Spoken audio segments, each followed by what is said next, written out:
Berdasarkan data dari Pokja Stunting Provinsi NTT tahun 2020, Kabupaten Belu menempati urutan ke-6 dari angka stunting dan gizi buruk pada urutan ke-11.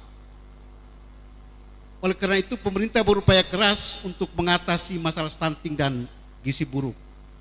Pertanyaannya adalah, apa komitmen dan program intervensi yang Bapak lakukan dalam mengatasi stunting dan gizi buruk di Kabupaten Belu apabila terpilih jadi Bupati dan Wakil Bupati?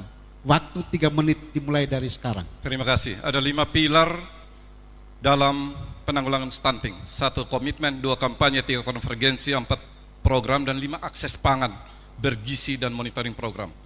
Yang kita concern adalah bahwa 1000 hari pertama kehidupan, bukan kelahiran. Jadi komitmennya kita bikin regulasi yang baik, komitmen untuk menjalankan program ini secara baik. Tidak hanya memberikan susu, karena susu ini hanya 100 cc, hanya 4 gram protein. Yang kedua, pelibatan tenaga-tenaga medis secara aktif sampai di posyandu, sampai ke lingkungan terkecil. Parenting, orang tua harus diberdayakan, diberi kemampuan pemahaman tentang stunting ini.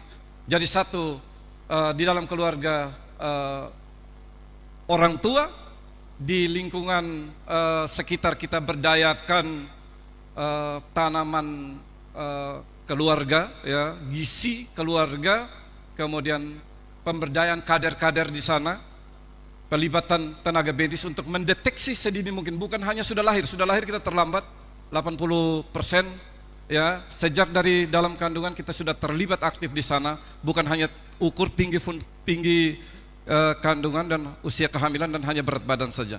Jadi kami akan membuat regulasi kebijakan ini untuk melibatkan seluruh stakeholders. Kami akan memberikan kebijakan di bidang anggaran yang cukup, monitoring evaluasi sampai di tingkat keluarga dan posyandu, dan kalau ada anak-anak yang sakit dan lain, segera kita atasi.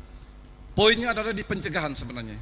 Stunting kalau sudah terjadi sudah selesai, tidak akan berkembang lagi. Oleh karena itu pencegahan kita harus berjuang mati-matian untuk mencegah jangan sampai anak stunting. Ibu hamil kita perhatikan betul, ya. Ingat, stunting itu ada 2, 1 kekurangan gizi kronik, yang kedua penyakit. Harus diintervensi di 2 ini. Dan kami yakin, karena kami berprofesi sebagai dokter, kami akan berjuang ini. Presiden sudah menyatakan bahwa stunting harus turun ke 14%. Kita masih 30% lebih, harus ada upaya yang lebih untuk itu. Tidak hanya sekedar memberikan makanan tambahan. Terima kasih. Pilih sehati, coblos nomor 2.